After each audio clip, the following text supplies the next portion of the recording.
Do you have a few moments to talk? Yeah, I have a couple minutes. You have to make copies. Okay, great. So I'm preparing for my observation. I'll be coming in a few days, like normal schedule. And so to prepare for that, I was looking through your gradebook and your module plans just to prepare for our conversation and debrief. And I realized that there haven't been grades updated. And so I was just wondering if you could explain what's going on in the classroom right now and maybe why there hasn't been grades recently. What classes were you looking at? I was looking at your history 9th grade course. So all four of them. Yeah, I mean, I know the deadline is supposed to be like every Friday. I think I've just been caught up with so many other things that I'm doing like for my advisory class, and then we're working on performance tasks, so I have been a little bit behind. I also, was trying something out, trying to push writing, so I give my students 2 essays, which has taken me a long time to grade. Okay. So are you in the process of grading them now, or where are you with that? Yeah, I mean, I'm grading them now, but I mean, we're talking about 130 students, and 2 essays for each, so that's like 300 essays that I'm grading.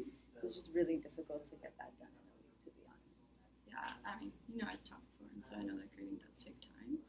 We know that it's important, though, that our students are getting that quick feedback, especially in our model, so that they know what to do next to improve. So what can we do to ensure, even if you are giving a writing prompt, that there are other grades that students are getting feedback on as they're working in modules every day, of course? Yeah. I mean, that's a good push. I think maybe one thing can be like balancing how much students, or balancing what can be graded like automatically, like multiple choice, true and false type of thing, fill in the blanks, with also pushing for students to write and doing some like more open-ended responses, like doing a balance of both. I do acknowledge that in this particular module, I didn't do much of like multiple choice or other ways students can show mastery. It was all like qualitative essentially, and looking at students writing in particular.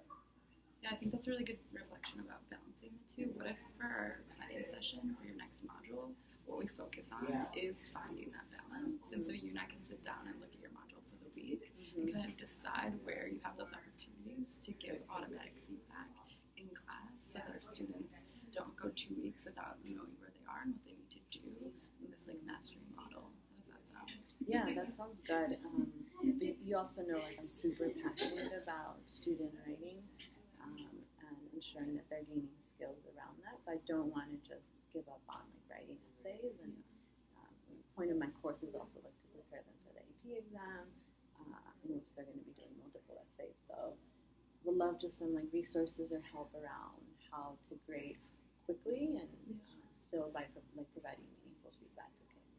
Yeah, and I would never want you to give up writing, and so maybe as part of our planning, when we're thinking about what parts you can give feedback on more quickly, we can look at your writing prompt and decide from whatever the kids are working on, are there like different points or different parts of the writing that you can give feedback without having to go through their whole prompt.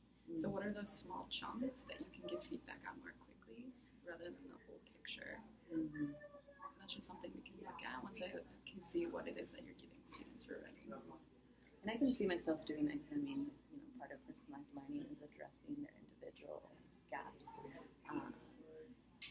And if I'm thinking about like what I'm grading based on the writing rubric, students are at different places, and maybe it's not necessary for me to provide continuous feedback to a student who has already like mastered one of those components. So maybe it is picking and choosing what specifically to provide feedback. Yeah, it's a good idea. Cool. So I'm looking forward to our planning meeting. Great. And so just to prepare for that, we'll be looking at your module for the week. So it's important that we have a lot of your ideas down for that module, so we can go in and think about what you're getting feedback on. And so we'll meet this Thursday like normal. Okay.